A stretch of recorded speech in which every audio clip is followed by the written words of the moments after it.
कर्नाटक में तब्दीली मज़हब मुखालिफ क़ानून एंटी कन्वर्शन लॉ के तहत पहला मुकदमा दर्ज हुआ है। 24 साला सैयद मोइन को Karnataka protection of right to freedom of religion act के तहत एक लड़की से शादी के बहाने मज़हब तब्दील करने के इल्ज़ाम में गिरफ़्तार करके अदालती तहवील में भेज दिया गया है। 30 सितंबर को नोटिफाई किए गए नए क़ानून के तहत 13 अक्टूबर को एक्ट की दफ़ा 5 के तहत FIR दर्ज की गई और नॉर्थ बेंगलुरु के BK नगर के रहने वाले सैयद मोइन को गिरफ़्तार किया गया है।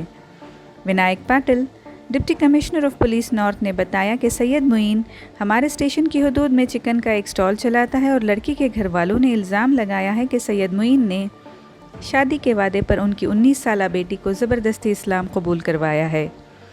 दरअसल जो सेक्शन 3 यानी गलत बयानी, ज़बरदस्ती, धोखादही या शादी का वादा करके एक मज़हब से दूसरे मज़हब में तब्दीली की ममानियत की दफ़ात की ख़िलाफ़ वर्जी करता है, उस पर क़ानून के सेक्शन 5 के मुताबिक 3 साल से 5 साल तक की क़ैद और 25,000 रुपये जुर्माना आयद हो सकता है। यशवंतपुर पुलिस स्टेशन के एक अहलकार के मुताबिक लड़की के ख़ानदान का ताल्लुक़ उत्तर प्रदेश से है और वो गुज़िश्ता 10 साल से बेंगलुरु में रह रहे हैं। लड़की के वालिद एक पेंटर हैं और माँ एक घरेलू खातून। 5 अक्टूबर को दर्ज की गई FIR में माँ ने गुमशुदगी की शिकायत दर्ज करवाई थी।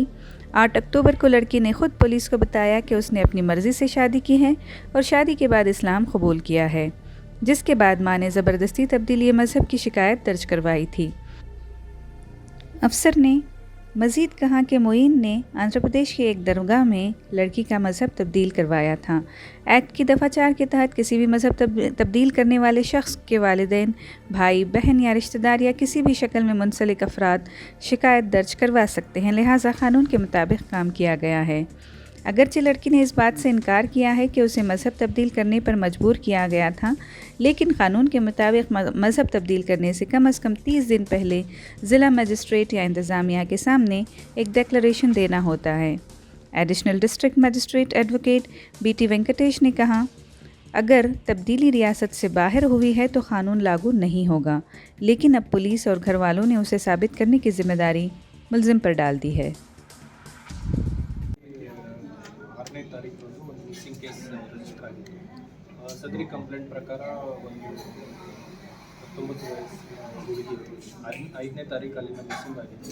ಈ ಮಿಸ್ಸಿಂಗ್ ಕೇಸಲ್ಲಿ ಅವಳು 8ನೇ ತಾರೀಕು ಹುಡುಗ ಮತ್ತು ಹುಡುಗಿ ವಾಪಸ್ ಠಾಣೆಗೆ ಬರ್ತಾರೆ.